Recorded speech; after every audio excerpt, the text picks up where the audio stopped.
You're listening to PetLifeRadio.com. Jungle Deep, the podcast that explores the tropical lifestyle.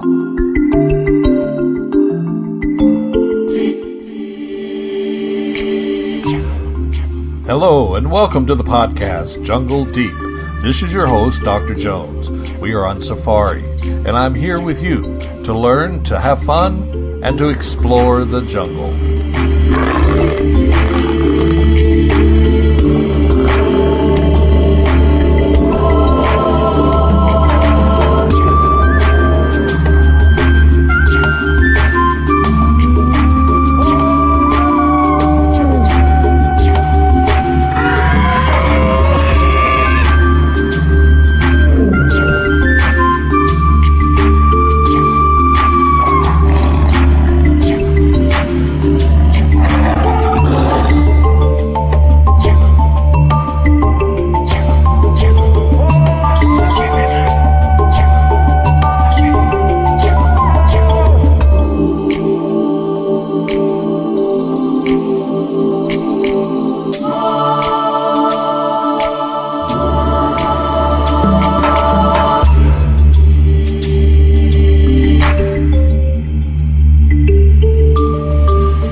We'll be right back, right after these messages. Stay tuned.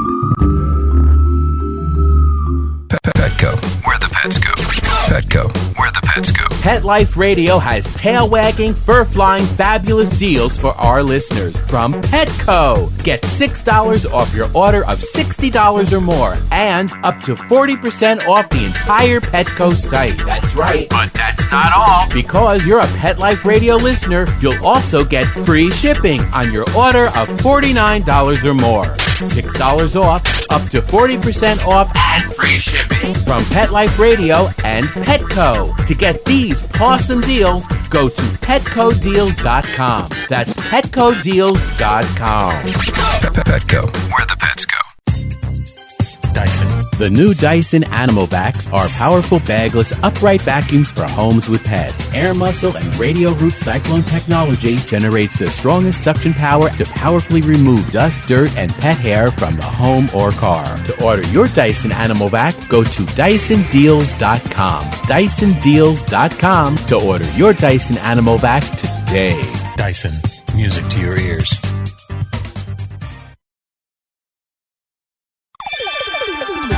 Let's talk pets on PetLifeRadio.com. Welcome to this episode of Jungle Deep.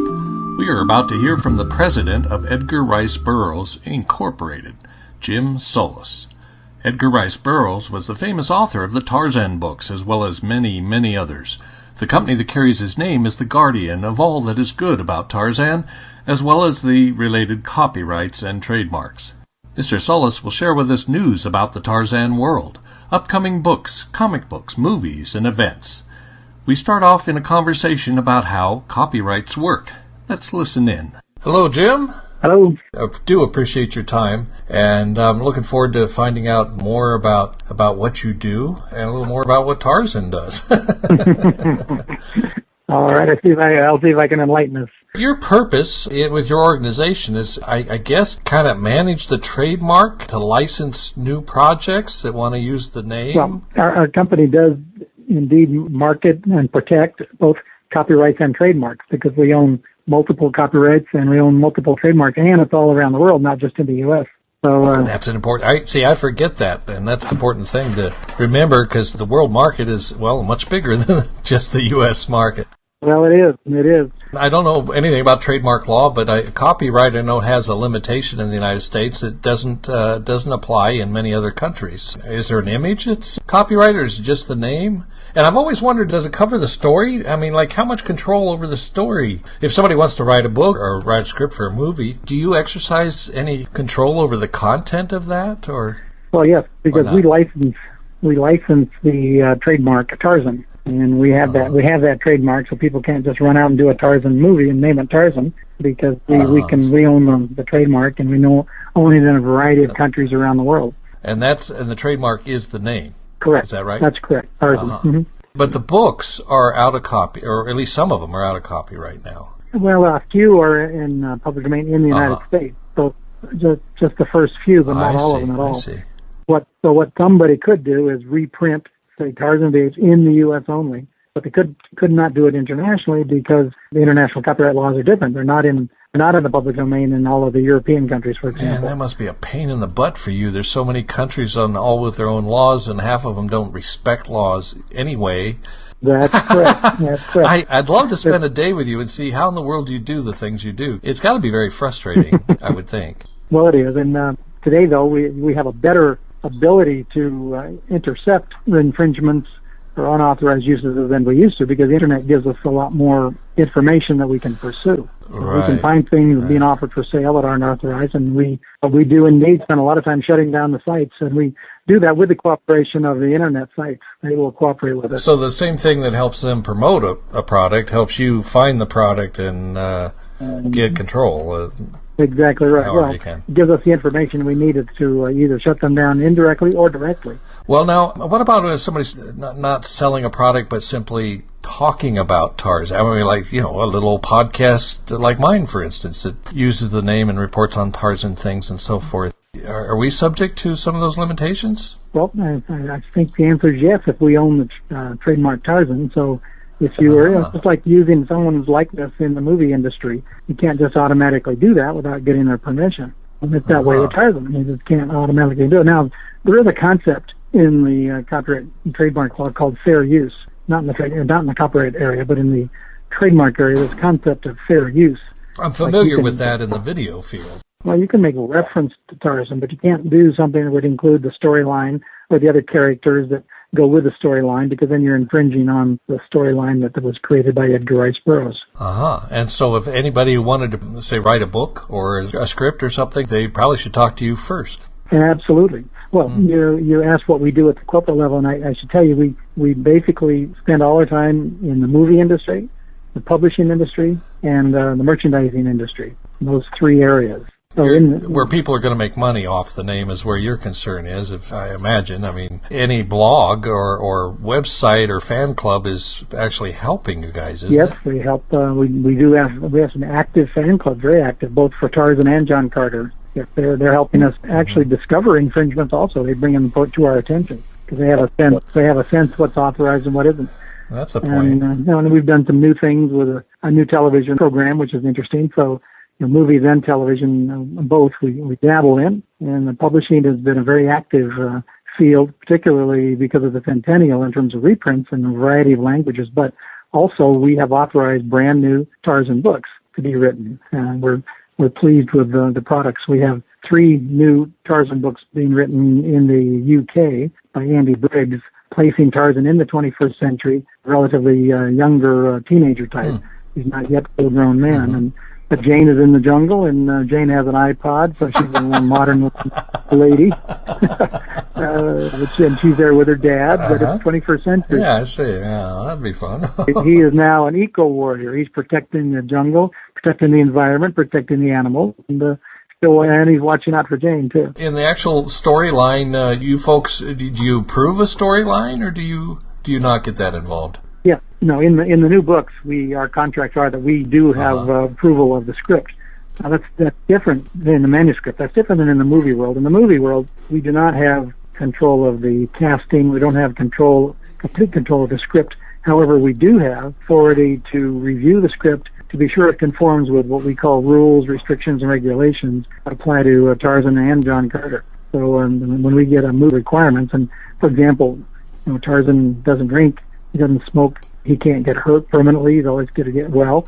And he can't be irreverent. And he's got to protect the jungle and the people and the animals. And he's not a mean guy unless there's some mean people around. Then he can be a mean guy. I see. So you really define his character. And so you're looking out for all those finer points that I'm sure most people don't even think about. Yeah. Interesting. I was just wondering if the centennial year has made your job, it like doubled or tripled your workload from a normal year. Yes, it's been very active. I would think that you saw this year coming active. and you went and hired a bunch of people in anticipation of the workload because you only have the whole world to cover. Jeez. Yeah, what kind of staff? I'm curious. What kind of staff do you have there, Jim? At the corporate level, we have 5 full-time employees, and everybody's been extra busy this particular year. Yeah, I would think that, somehow that might sound doable during a normal year, but this year? Well, we had a lot of fan support. We had our fans help us with the centennial celebration because it conforms with the Burroughs Bibliophiles annual event, which is called the Dum Dum. And the Dum Dum, it's called that because that was the meeting call of the apes in the jungle, was Dum Dum, and all the apes showed up. For 50 years, there's been a Dum Dum organization, that the 501c charitable organization, and they put together the Dum Dum annual event, a 3-day fan event. Sure. Oh, really? So that's not your show. That's a totally separate nonprofit that does that. Because it was a centennial. So there's chapters across the country. So the LA suburbs, ERBS suburbs, was the organizing committee, but we met regularly for better part of the year. From going back to last fall, we met because we had a ECOF event in March called ECOF stands for Edgar Rice Burroughs Chain of Friendship. So that's a smaller fan group, and they meet every year. And we had the meeting in March to dovetail with the showing of the new John Carter movie. So we had a private showing on the Disney lot a week before it was released to the public. So that we prepared for that, and then as soon as that was over, we had to start preparing for the big one in August. And we had it at the Warner Center Marriott Hotel in Woodland Hills, which is right next door to Tarzana. So we don't have quite the big enough hotel in Tarzana to host it, so we went over there. And it's collectors and fans and celebrities come, and we've had panel presentations. I heard it was a sold-out event. Well, it was a full house. Like a mini Comic-Con. Yeah. Is 300 the right number for the number of people attending? That's about right, yeah. Mm-hmm. Wow.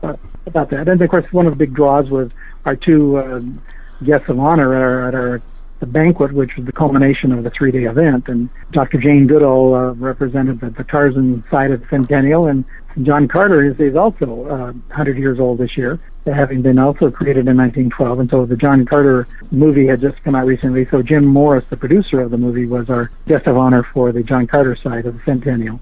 And you got a lot of material to kind of look out for because Burroughs was very prolific. He wrote a lot of books and many topics. The numbers we use, he wrote at least 70 novels and 40 short stories. And we still, even now, discover a few things that he has done that have never been published. So it's very fascinating to stumble across something that hasn't been published yet. And there's been a few things been published in the last 10 years that we didn't know about 20 years ago. But he is very prolific. And he wrote not only in science fiction and adventure, but he wrote westerns, he wrote murder mysteries, he wrote love stories. Girl from Hollywood was written in the 1920s, all about a young starlet coming to Hollywood and getting under the drug influence of her agent. And he controlled her, and that was, was like 50 years before its time. He had an inquisitive mind and a very imaginative mind, and he could pull together a story in ways other people could not. He was not necessarily noted in the literary circles because he did not have a college degree. So, not having had, of course, an English literature, the authors of the time and the publishers of the time, not all of them were willing to consider him a legitimate author. And yet with the books he produced, he outsold all the great authors of the 20th century, and Hemingway and Faulkner and Sinclair and Kipling put together. He outsold them all. That's what I've heard. Yeah, that's just amazing when you think about it. Well, it's because he wrote, as I said, he wrote to entertain people. He didn't write to entertain the publishing industry, and he didn't write to entertain the literary circles. He wrote to entertain the public, and that's exactly what he did. So, amazing. And one point there it's been said just very recently, somebody wrote an article in the Wall Street Journal that he had had 100 million of his books published in all the different languages and all the different stories he created. And when you consider that plus the movies and the television and the merchandise and the books and the comic books and the comic strips, he reached his peak 1 billion people. he's in touch with on a regular basis. So that's pretty remarkable. Yeah, I was interviewing Bill Hillman here recently, and he brought up the comic book, the subject of comic books for Tarzan, and I hadn't really even given any thought to that. And I imagine there's quite a few of those, and that's a whole other thing on top of the books and the movies, all the comic books. Can you tell us anything more about the Tarzan comic books? Were there quite a few of them? When were they in their heyday, and are they still being produced? Well, there have been brand new licenses to do just that. The Tarzan comic books, started back in early 30s, I think. The first Tarzan comic books came out, and they were produced on a regular basis all through the 1970s and 80s, and then they're a little low, and then they resumed in the 1990s, and now Dark Horse Comics, which is our comic book licensee for Tarzan side, they have brand new comic books coming out for Tarzan, and Tarzan is in the 23rd century. Different now. He's got to save the world after the world crumbles. Another fascinating twist on our guy. And then on the John Carter side, we had John Carter comic books licensed with Marvel. So Marvel Comics is who used to do the Tarzan ones years ago, and John Carter, but they have the John Carter license now. But Dark Horse is going to be producing some interesting comic books. Wow. So we got some more coming up to look forward to. We do. All those comic book fans out there.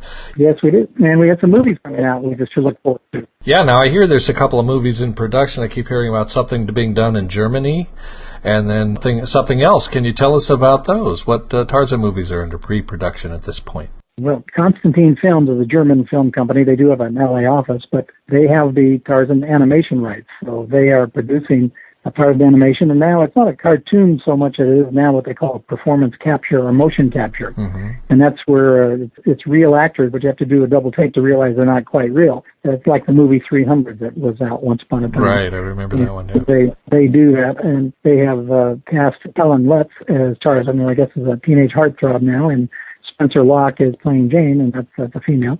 Mm-hmm. So she is playing Jane, and they have cast them, and they are shooting the film now, and it could come out as early as next July, and if not July, it'll be out in December, and it'll be an internationally theatrically released animation. I was wondering about that. We're really looking forward to that. Yeah, that should be interesting. Yeah, and we'll have, we have not had a live-action Tarzan film since 1998, and now Warner Brothers has the rights, and they are getting ready. They've written the script, and they're hiring a new director, and we hope that in 2014 or 2015 at the latest, which is not that far away anymore, we will have a live-action Tarzan film. So we're really looking forward to that. Yeah, I'm sure a lot of us are. Like you say, it's been a little while since we've had that. Have you heard anything about any new treatment on this new one? We're going to see something we haven't seen before? Well, we hope so. What they did is they had two different seasoned scriptwriters write a script independently. One is Craig Brewer, and the other was Adam Kozad, and this is by Warner Brothers. So they took those two scripts, and at one point they were going to merge them into one story, but now I understand they may use one for the first film and use the second one for a sequel, which we hope they do a sequel. We would like to make sure Tarzan's out there on a regular basis again. Well, if they get the story right, they certainly can. We've seen that in many blockbuster films in recent years. They tend to do two or three. They tend to think of films now in terms of three at a time. Mm-hmm. Yeah, they call them tentpole films, and so that you can have two or three more under the tent before you finish with it. We'll see where it goes. Yeah. I was reading recently about the Avatar films and where they were with the sequels on that. And they're doing the second and third one at the same time, simultaneously. Right. So, yeah, once they get that technology and produce those digital effects and all that stuff, they want to use that again. And most of us want to see it again, so that's fair enough. You are listening to Jungle Deep. We'll be right back, right after these messages. Stay tuned. Introducing the new Bret Michaels Pets Rock collection exclusively at PetSmart. I created it for the pets that rock your world. Shop the Bret Michaels Pets Rock collection and celebrate PetSmart's 25th anniversary with up to 25% off thousands of items on the PetSmart site. Plus free shipping on orders of $49 or more. Go to PetSmartDeal.com. That's PetSmartDeal.com. PetSmartDeal.com. I'm not much of a reader, but I do wish I were more well-read. There are so many great books coming out. I wish I could find a way to keep up. Audible.com makes it easy to stay well informed and catch up on your reading simply by listening. Audiobooks from Audible turn downtime into uptime. You'll be more productive and become well-read. Now I'm able to catch up on all the great books I've been wanting to read. With Audible, I feel smarter. Pet Life Radio listeners, try Audible.com now and get your first 30 days of Audible Listener Gold membership plan free. And get a free audiobook. Choose from over 100,000 titles. To get this great deal, go to audibledeals.com. That's audibledeals.com. This is Dr. Jones. I invite you to visit a website to learn about a tribute underway for one of the world's most beautiful natural places, Yosemite National Park. Masters of their craft, the Polsons are creating gorgeous murals of stained glass representing the 4 seasons of Yosemite, and their project is soon to be a campaign at Kickstarter.com. You can take part in this historic art project and participate in the creation of this awesome exhibit honoring Yosemite. If you love Yosemite, you will love the 4 seasons of Yosemite. Learn more at www.williampolson.com. That's William, W-I-L-L-I-A-M, Polson, P-O-U-L-S-O-N.com.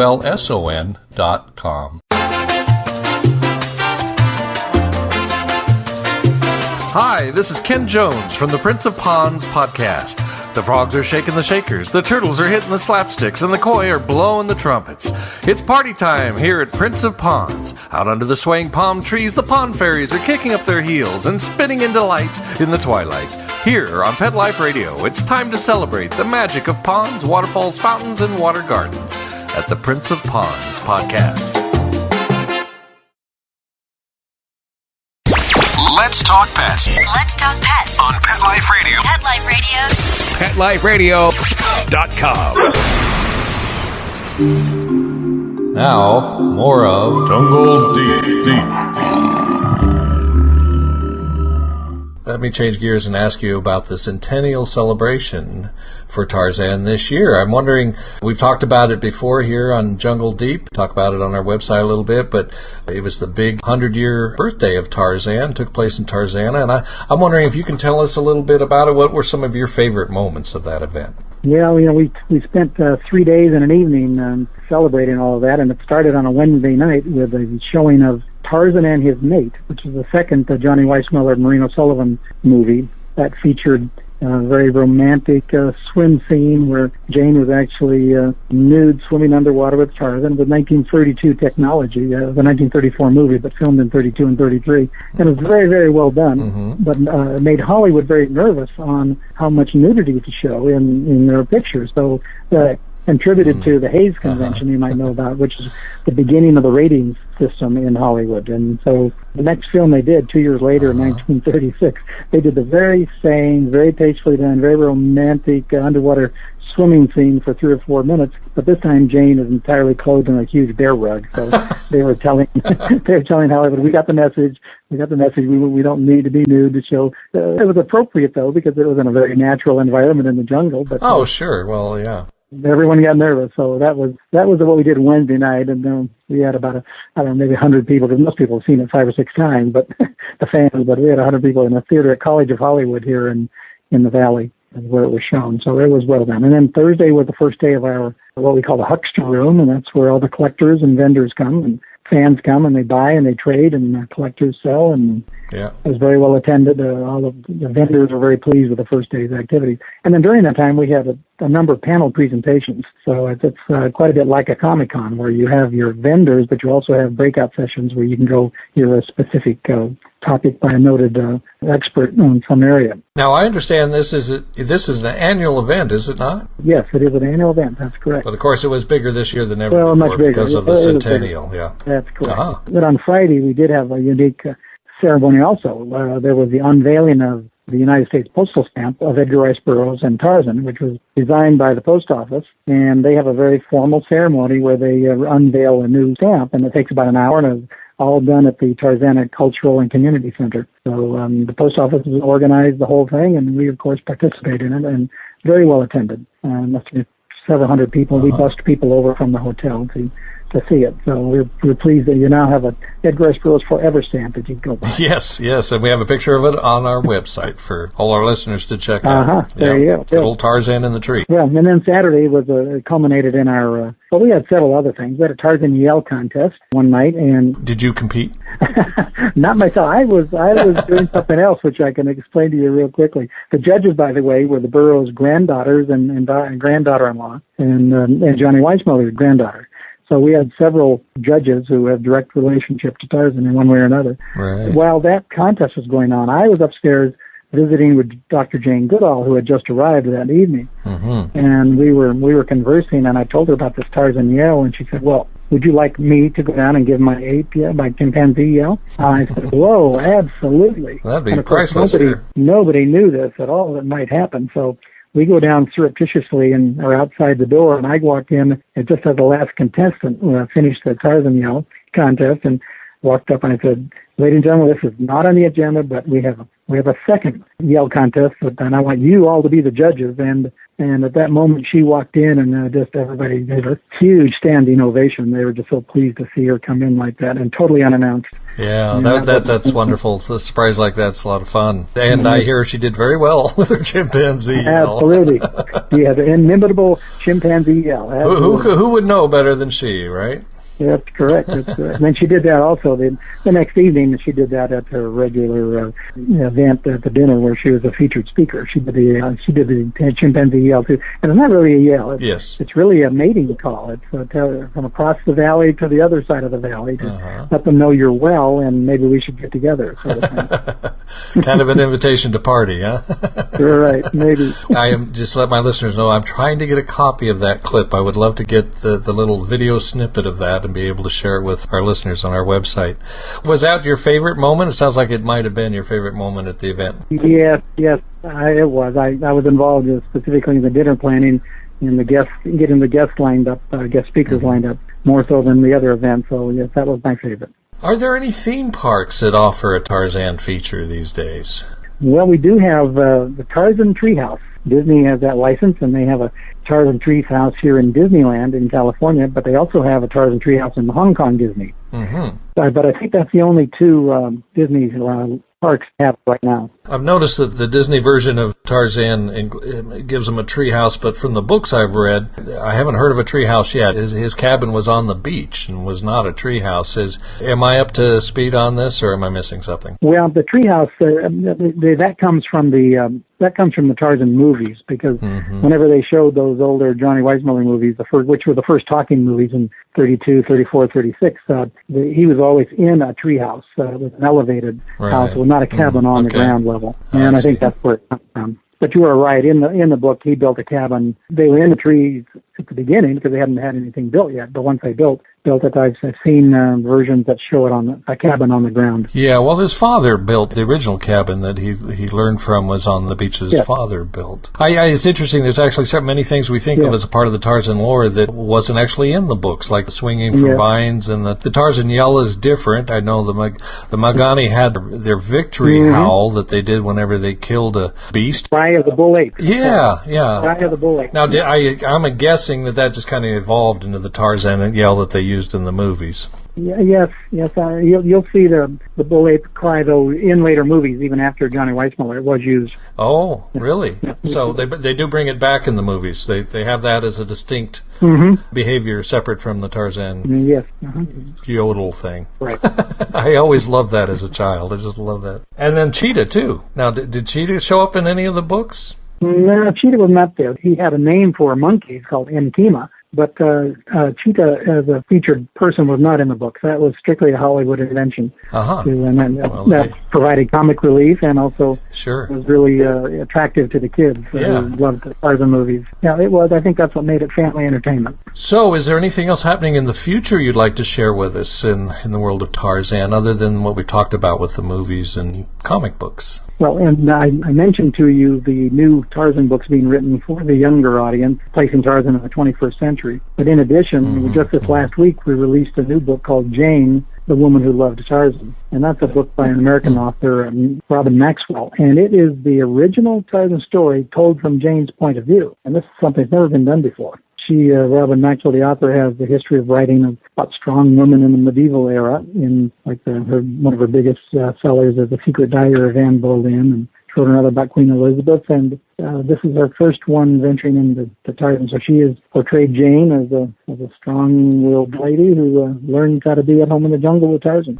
And is that book, did you say that's written or it's just about to be written? Yes, just came out last week, available published. on or Amazon. It's published, yeah. Great. It's by Tor. And of course we'd want to buy that on Amazon. Yes, it's really a very good. Everyone who's read, she has great reviews on this, and everyone who has read it has really enjoyed it. It's well written. I think that would be fun. Yeah, That's great. All right. Well, there's fun stuff to look forward to. That's. Oh, and by the way, Ken, don't forget the next time you go to Las Vegas or an Indian casino, make sure you take opportunity to play the new Tarzan video slot machine. Oh. That's a license we've given, and it's a very successful license for video slots across the country. That was voted the number one new slot machine last year by the users. So it's very interesting. Really?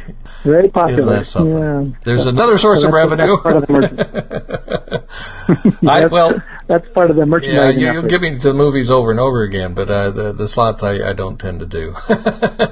But let's talk a little bit about Tarzan's more serious work for just a minute and talk about the environmentalism associated with Tarzan. Now, I know of the folks who attended the centennial celebration. Of course, Jane Goodall, Russ Niedermeyer from Conservation International was there, and he wrote in his blog how he gives Tarzan credit for his choice of career, and he thinks that Tarzan influenced a lot of naturalists and environmentalists to pursue their careers because of reading those first Tarzan books or seeing those movies. So I just want to ask you for your personal take. Do you think Tarzan can continue to inspire people to be interested in the rainforest, and is there anything Tarzan can do to actually help save the rainforest here 100 years later? Well, I think he represents a symbolic hero that's there to continue to protect the environment. We like to think of him as the first conservationist way back before it was a popular concept. He was protecting the environment 100 years ago, and the animals, caring for the animals, and making sure that all the colonists who came into Africa didn't despoil it all. We think he's continuing to do that. The books being written, replacing him in the 21st century, do follow through with that theme. He's portrayed as an eco-warrior now and trying to shut down illegal logging operations and that sort of thing. So we would think. So the answer is a definite yes on that. So. Then he's actually he's being characterized as you say, an eco-warrior now. Yes. Coming up in these new books. That's going to be interesting. I always wondered if Tarzan could be transplanted to South America, if we had a South American version, what that'd be like and how that might be different. Well, he's very popular in South America. There are still newspapers down there still carry the Tarzan comic strip, which they're not doing so much here in the U.S., but down in South America it's quite popular. And I might add that we are next month, October, being exactly the 100 years from when the first Wall Street magazine came out with the story Tarzan of the Apes in it. We will be launching a brand new comic strip on our website. Tarzan will be a Fundy comic strip to begin with, and by a noted illustrator, Tom Grinberg, and a noted writer, Roy Thomas. And that's just about to be launched. So we're going to have Tarzan, again, being very active in the jungle and protecting the environment. It's, of course, it'd be natural to say yes to this question, I guess, considering it's a centennial year. It's bound to be a busier year than most. Other than that, do you see is Tarzan's popularity continuing to grow, or has there been a lull and we're seeing a new growth, do you think? I think there was a lull at one point, and I tie it to what I call the anti-hero era. Ever since even like James Dean and Steve McQueen became popular in the movies, remember they were bad guys. You had to be a bad guy to be a good guy. But before that, the good guys were good guys from the beginning. They were good guys at the end. But James Dean and Steve McQueen created that era when you had to be bad to be good. And I think Tarzan took a little bit of a lull there because there was a sense that he's too good to be bad. So he's only bad when he has to be or when there's mean people around. But in general, he's good and he stays good. And I think there was a period of time where the anti-hero took over and was the popular. And I think there's still some of that now. I mean, Clint Eastwood is very popular, but he also has a bad side before he's a good guy. So that wasn't true if you think of the heroes of the movies in the 30s and 40s and 50s. That wasn't necessarily true, but from the 60s on up, that was the case. Or to be bad to be good. And some people want us to portray Tarzan as a very more savvy, the more feral side of his upbringing, and that appeals to young people because that's what they've grown up with. You have to be bad in order to be good. So I think that did cause some lull in his popularity. But on the other hand, I think it's becoming full circle because Tarzan now, he still has the attributes that made him popular then and we are yearning for again. For example, Tarzan, he's not subject to greed. He doesn't need anything from anyone. So he's not selfish. He doesn't care for himself other than survival, because that's how he... Boy, that's a message for the politics of the day, isn't it? It sure is. He doesn't have rules and regulations to live by. He lives by his wits and his courage and his sense of what's right and wrong. And above all, he represents the freest person in the world. He has no one that dictates to him anything. There's room for that in our thinking. Our imagination has to include being totally free, and I think Tarzan survives because of that. Interesting points, very interesting points. Well, a lot of fun. I appreciate you joining us and telling us about your insights to Tarzan and what's happening in the Tarzan world and the special events in the centennial year that's been going on, like the big centennial celebration, the Dum Dum, and what's going on in the world today, what's in production and may soon be coming to a comic book, a bookstore, or a movie theater near us. We hope so. We think they're all out there ready to come. Yes. That's all good stuff. Well, you're kind of the captain of a ship that sails a very interesting sea. Yes, it's never a dull moment at all. It's a great job to have. I'm a very lucky guy to have this job, and I just feel a real fiduciary obligation to make sure we do everything we can to promote him and make sure everybody understands what he stands for. Well, thank you very much. I appreciate you being on our show and sharing all this with us. I hope we'll be able to check back with you and get some current news from time to time about what's happening in the world of Tarzan. Thank you again. Okay, Ken, you're very welcome. Thank you. Bye-bye now. Bye-bye. Well, the show's over for today, so it's time to refill my Mai Tai, mount my elephant, and head back into the jungle. Let's Talk Pets, every week on demand, only on PetLifeRadio.com.